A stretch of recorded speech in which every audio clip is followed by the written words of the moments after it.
बस यही चीज के इंतजार रहा। आ यही ना पवन सिंह अगर लगातार आवत रह गइलन तो भाई भोजपुरी इंडस्ट्री में से बहुत लोग के नाम विलुप्त हो जाई। हम ऐसे कहतनी कि का गजब के क्वालिटी बा।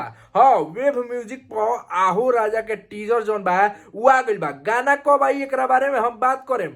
गाना के बारे में तनी ऐसा बात को लिया जाए। पावर स्टार पवन सिंह अकेले गइले बड़न आहो राजा, एकदम दर्शना बानी का पवन सिंह के केमिस्ट्री बुझाते नहीं कि पहली बार दोनों जना शूट करत लो। एकदम बवाल कमाल म्यूजिक वही धा सुप्रियांशु सिंह नोवन आ निकी निहाल, ठीक बा। निकी निहाल के जौन बा लिरिक्स बा आ कल सुबेरे भैया ई गाना रिलीज होखता वेब म्यूजिक पर 7 बजे, ठीक बा।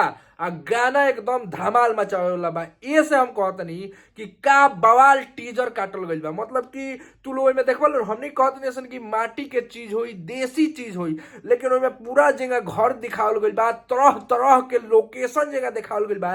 ई भोजपुरी में खाली पावर स्टार पवन सिंह ही कर सकत रहन। आ देखो भोजपुरी में यही नया नया चीज होत रही नु तो भोजपुरी ऐसे आगे बढ़त रही। कहीं ना कहीं पवन सिंह के सोच ठीक बा कि नया नया चीज ऊपर से एकदम बवाल बवाल बवाल क्वालिटी के video power star Pawan Singh लेके आ रहल बड़न। आ यही पवन सिंह लेके आवत रहस बस आ लगातार लाग रहस। आहो राजा जौन गाना बा भैया एकदम कमाल बवाल धमाल गाना होखे वाला बा। आ अब तो एगो बात हम कह दी, कुछ लोग कहत रहा कि भाई कंपटीशन बा, हई बा, हऊ बा। अब पवन सिंह से कौनो केहू के कंपटीशन नहीं। एगो वीडियो हम देखनी है, ठीक बा, कि पवन सिंह के लगातार जौन बा की गाना फ्लॉप होता। अब आजा धरती पर उतर के देखो कि पवन सिंह के गाना फ्लॉप होता कि केकर गाना फ्लॉप होता। आज 4 साल से फ्लॉप बानी रौड़ा, ठीक बा। खाली नीलकमल सिंह आ पवन सिंह ये 2 जना बस बाजता ही वालों मार्केट में। फिर भी आप लोगों को इतना घमंड है। खैर हम लोगों को क्या करना है, जनता सबका जवाब देती है। पावर स्टार पवन सिंह के ई गाना वेब म्यूजिक वाला गाना काल रिलीज हुई तो बवाल मचावे काल 7 बजे वेब म्यूजिक पाई।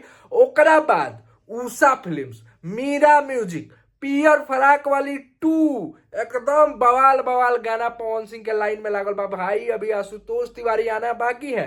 ये तो निकी निहाल झलक देखले बड़न। एगो हई रिलीज भई रहला थी सृष्टि म्यूजिक से पवन सिंह के गाना एकदम बवाल बवाल गाना जौन बा कि पवन सिंह खातिर प्रियांशु सिंह तैयार कइले बड़न। आ जल्दी जल्दी रिलीज हुई। बस तू लोग स्टे ट्यून रहलो, सब अपडेट जौन बा तरह लोग के मिली। अभी खैर बात कइल जाओ तो टीजर जौन बा कि पावर स्टार पवन सिंह के वेब म्यूजिक पर रिलीज हो गइल बा। सुबेरे 7 बजे जौन बा कि वीडियो रिलीज हुई। तो तहरा लोग के पक्का विचार बा कमेंट बॉक्स में जरूर बताइए। आ देखो तू लोग कमेंट नहीं कर लो तो मजा नहीं खाओ। वीडियो को लाइक कर लो, ज्यादा से ज्यादा शेयर कर लो, आ कमेंट करके अपन अपन राय जरूर बताइए कि गाना के बारे में। काल गाना आई धमाल मचा देवे। बाकी मिलते हैं अगला वीडियो में, तब तक खातिर।